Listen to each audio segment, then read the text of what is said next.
Yes, we know. We know everything. Thanks. And you know nothing? I would love for it to be after I'm dead.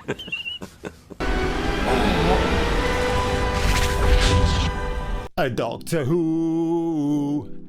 Doctor Who, Doctor Who. Who?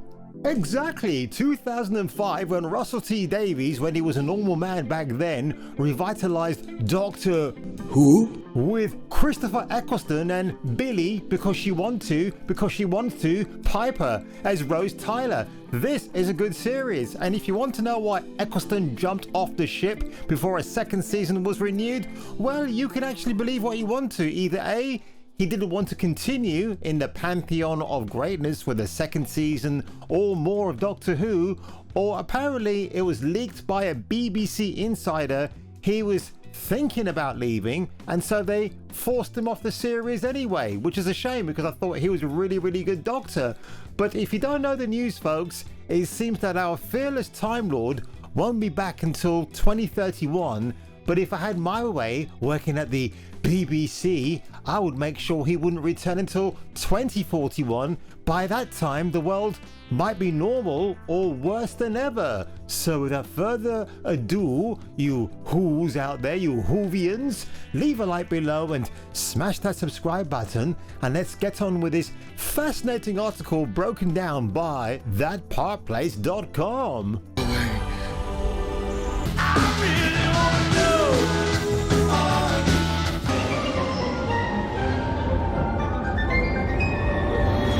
Now, it seems like producers have reportedly have little interest in taking over the series, because that's what it's become.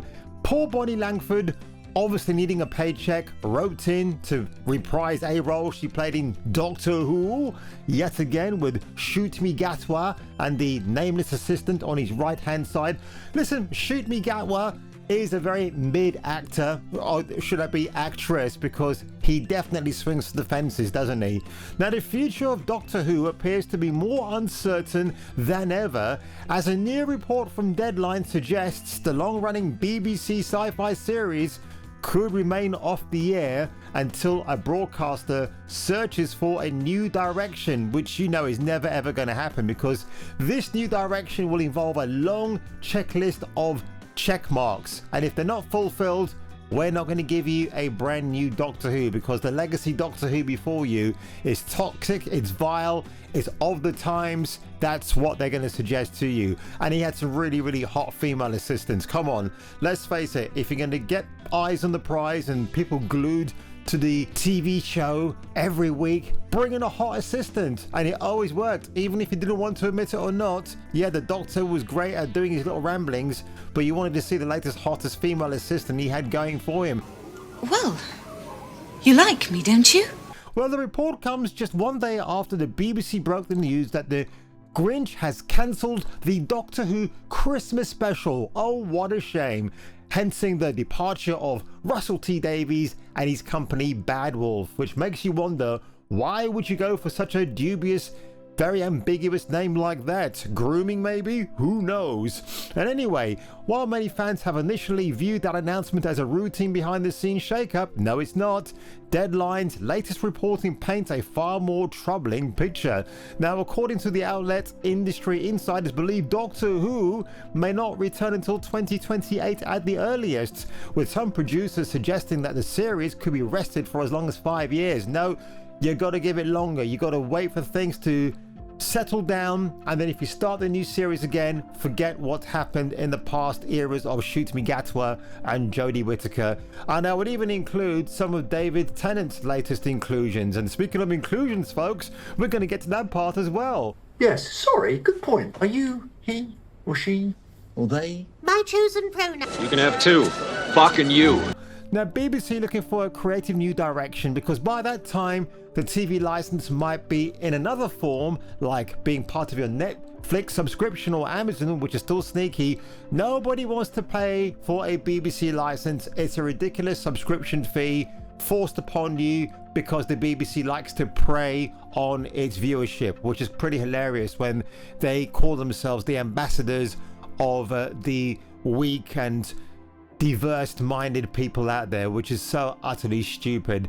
Now, according to the report, multiple insiders described the departures of Davies and Bad Wolf as a mutual decision. No, it's not actually. It's because Russell T Davies came back and really damaged the brand of Doctor Who. Now, producers reportedly are reluctant to take on the job. I mean, I can't blame them, can you? They're too scared to approach it. They probably have some ideas of what they'd want to do with Who, but if they took them to a board meeting, they would be met with absolute derision and laughter because, hey, you can't have this guy in Doctor Who because Doctor Who is going to be a man always. Well, with a beautiful female assistant. I've always said for the longest time, I'm going to say it again, folks, if you're new to my channel, but I've got to bring it right up right now. Richard Ayoade was always my favorite to be Who, just after the IT crowd. Will I see you tonight? Not now, Ivana. Perfect. He would have been a great choice. His skill at improvising would have really turned the TARDIS on its head. It really would have. Like after Christopher Eccleston's direct departure, you could have had Mr. Ayoade, who was definitely lighting up the screen as Moss in the IT crowd, which is like one of the all-time greatest comedies ever, and which I'm about to watch for the 4th time maybe in a year and a half, so I can't wait to get down and get funky with that. Or you could have had Patterson Joseph. He would have been another great guy. Those two actors I've named are great because, yeah, you might look upon their skin color as being the reason why they might be cast as Doctor Who, but in the case of Ayoade, more than Joseph, Ayoade exudes that geekdom that people like so much, the geek factor. That's the word I'm thinking of. But back to the article here, folks. But another producer described the situation as a bit of a nightmare, or a frightmare if you see Botoxed Billy Piper right here. Bloody hell, I don't know what her husband thinks about that new look, but too late to go back, I guess. Now, according to Deadline, concerns range from funding challenges following Disney's departure to questions about whether the franchise still resonates with the younger audiences, because really, who gives a fuck about the older audiences like me and other people? Apparently, it's the younger audiences that the show, through Russell T Davies, was trying to indoctrinate through ideologies such as inclusiveness and diversity, and having the Doctor talked down to by a ridiculous actor/actress with they/them pronouns. It's a shame you're not a woman anymore. She'd have understood. We've got all that power. Something a male presenting Time Lord will never understand. Hey, Doc, is it a male or a female?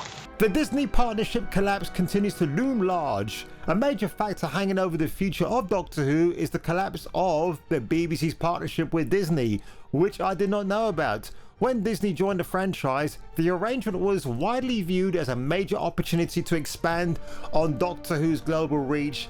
You put more money in, you take away the fun factor about what made Doctor Who great in the first place, which was the cheap sets, the very scary monsters.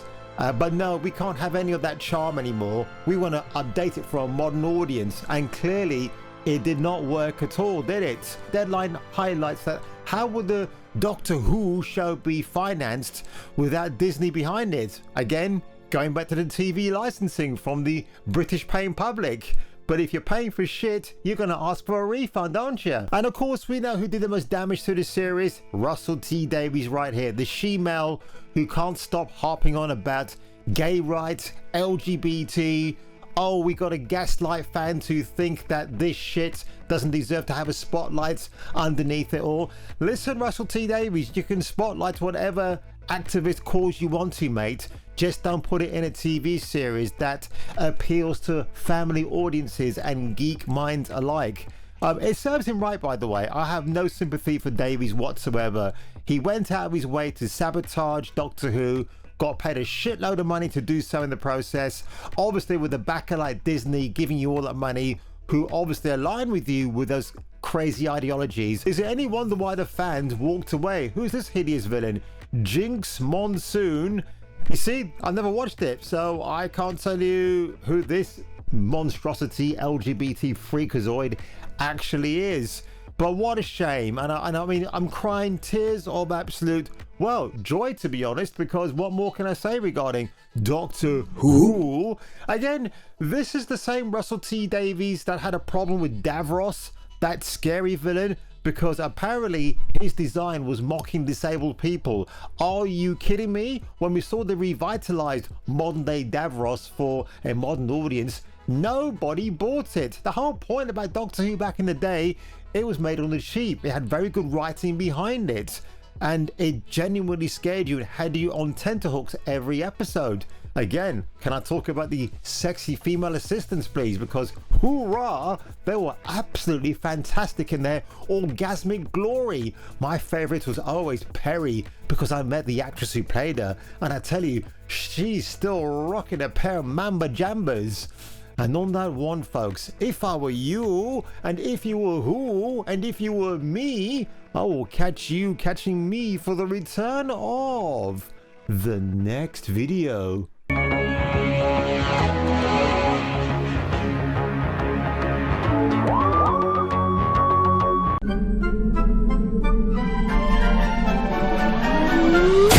Like and subscribe, or get your nuts Krogan crushed on Kung Fu Hot Dog.